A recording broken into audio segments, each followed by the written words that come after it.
जय माता की प्रिय श्रोतागणों, आज नवरात्रि का दूसरा दिन है। नवरात्रि के इस शुभ अवसर पर दूसरे दिन की देवी माँ ब्रह्मचारिणी की संपूर्ण कथा का श्रवण करते हैं। माँ ने अपने इस स्वरूप में सफ़ेद वस्त्र धारण किए हुए हैं। माँ की दो भुजाओं में से दाहिनी भुजा में जपमाला और बाईं भुजा में कमंडल है।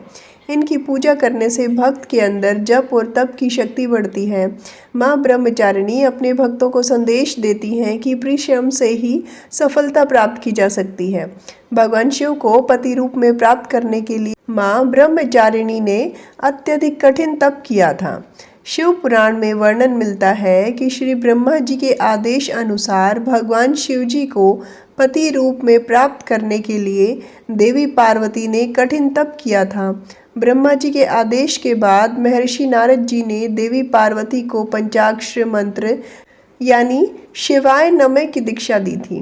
दीक्षा के बाद देवी पार्वती अपनी सखियों के साथ तपोवन में जाकर कठिन तपस्या में लीन रहने लगी। उनकी कठिन तपस्या का वर्णन शिव महापुराण में मिलता है। माता पिता की आज्ञा लेकर देवी पार्वती ने सबसे पहले राजसी वस्त्रों का और अलंकारों का त्याग किया। उनकी जगह पर उन्होंने मूंज की मेखला धारण कर ली, वल का वस्त्र धारण कर लिए और हार को गले से निकालकर मृग चर्म धारण किया और फिर गंगा अवतरण नामक पावन क्षेत्र में सुंदर वेदी बनाकर तपस्या में बैठ गई। अपने मन और सभी इंद्रियों का निग्रह कर सभी इंद्रियों को अपने वश में करते हुए देवी पार्वती ग्रीष्म काल में अपने चारों ओर अग्नि जलाकर बीच में बैठ गई और ऊपर से सूर्य के प्रचंड ताप को सहन करती हुई वह अपने तन को तपाती रही।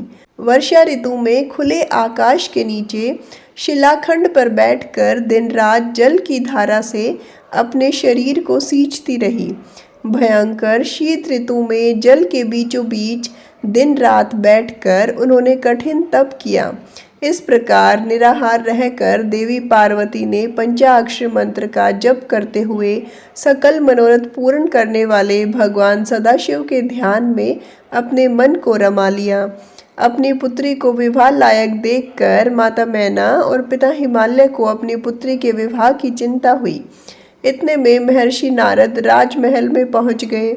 अपने महल में महर्षि को विराजमान देखकर राजा और रानी ने अपनी पुत्री के भविष्य के विषय में उनसे पूछा। पर्वतराज ने अपनी कन्या के गुण दोष विचार कर बताने का आग्रह किया। नारद मुनि ने रहस्यमयी तरीके से मुस्कुराते हुए कहा कि यह कन्या सब गुणों की खान है। यह स्वभाव से ही सुंदर, सुशील और समझदार है। पार्वती, उमा, अंबिका, भवानी इनके नाम हैं। नारद मुनि ने पार्वती जी के बारे में विचार करते हुए कहा कि कन्या सभी गुणों से संपन्न है। यह अपने पति को सदा प्यारी होगी। इनका सुहाग सदैव अचल रहेगा और इससे इनके माता पिता भी यश प्राप्त करेंगे। यह सारे जगत में पूज्य होगी और इनकी सेवा करने से कुछ भी दुर्लभ न होगा। संसार की महिलाएं इनके नाम से पतिव्रता धर्म का पालन करेंगी। उन्होंने कन्या के गुणों की व्याख्या करते हुए कहा कि हे पर्वतराज, अब इनमें जो दो चार अवगुण भी हैं उन्हें भी सुन लीजिए। इन्हें योगी, जटाधारी, अमंगल वेशधारी और इच्छा रहित हृदय वाला पति प्राप्त होगा। इसके हाथ की रेखा ऐसा ही बता रही है। नारद मुनि जब पार्वती जी के गुणों का बखान कर रहे थे तो उनके पिता पर्वत हिमालय राज और उनकी पत्नी मैना बहुत ही प्रसन्नता का अनुभव कर रही थी। किंतु जैसे ही उन्होंने पार्वती जी के होने वाले पति के बारे में बताया, पति पत्नी दोनों ही दुखी हो गए, जबकि पार्वती जी मन ही मन प्रसन्न हो गई। नारद जी भी इस रहस्य को नहीं जान सके, क्योंकि सबकी बाहरी दशा तो एक जैसी थी, किंतु सबके हृदय में अलग अलग प्रकार के विचार थे। पार्वती जी की सखियां हिमवान और मैना सभी के नेत्रों में जल भर आया, क्योंकि सब जानते थे कि देवऋषि नारद के वचन कभी गलत नहीं हो सकते। नारद जी ने माता पार्वती के माता पिता को समझाते हुए कहा, ये सभी दोष शंकर जी में है। यदि पार्वती जी का शंकर जी से विवाह हो जाएगा तो ये दोष भी गुण में बदल जाएंगे। अंत में नारद जी ने पार्वती के माता पिता से यह तक कह दिया कि शंकर जी के अलावा संसार में अन्य कोई वर आपकी पुत्री के लिए है ही नहीं। किंतु भगवान शिव कठोर उपासना से ही प्रसन्न होते हैं। अब एक ही उपाय है कि पार्वती जीवन में जाकर कठोर तप करे।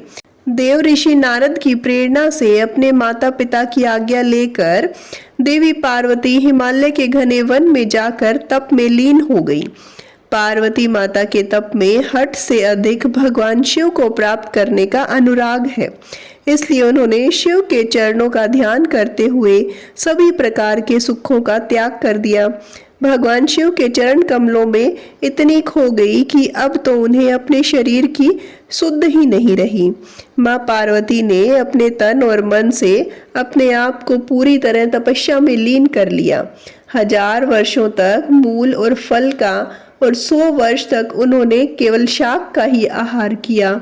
फिर कुछ वर्षों तक उन्होंने पानी और हवा का ही सेवन किया तथा कुछ समय बाद पानी को भी त्याग दिया। फिर उन्होंने वृक्ष की सूखी पत्तियां खाकर 3000 वर्ष बिताए।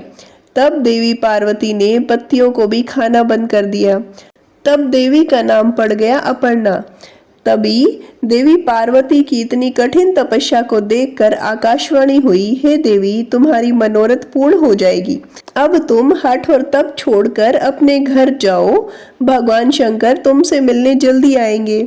इसके बाद एक दिन भगवान शिव ने देवी की तपस्या से प्रसन्न होकर देवी को दर्शन दिए और उन्हें अपनी पत्नी के रूप में स्वीकार करने का वचन दिया। कठिन तपस्या में लीन होने के कारण और सभी प्रकार के सांसारिक सुखों का त्याग करने के कारण ही माँ के इस रूप की पूजा ब्रह्मचारिणी के रूप में की जाती है। माँ ब्रह्मचारिणी से सुख समृद्धि की प्राप्ति होने के साथ ही सारी मनोकामनाएं भी पूर्ण हो जाती हैं। बोलिए ब्रह्मचारिणी माता की जय।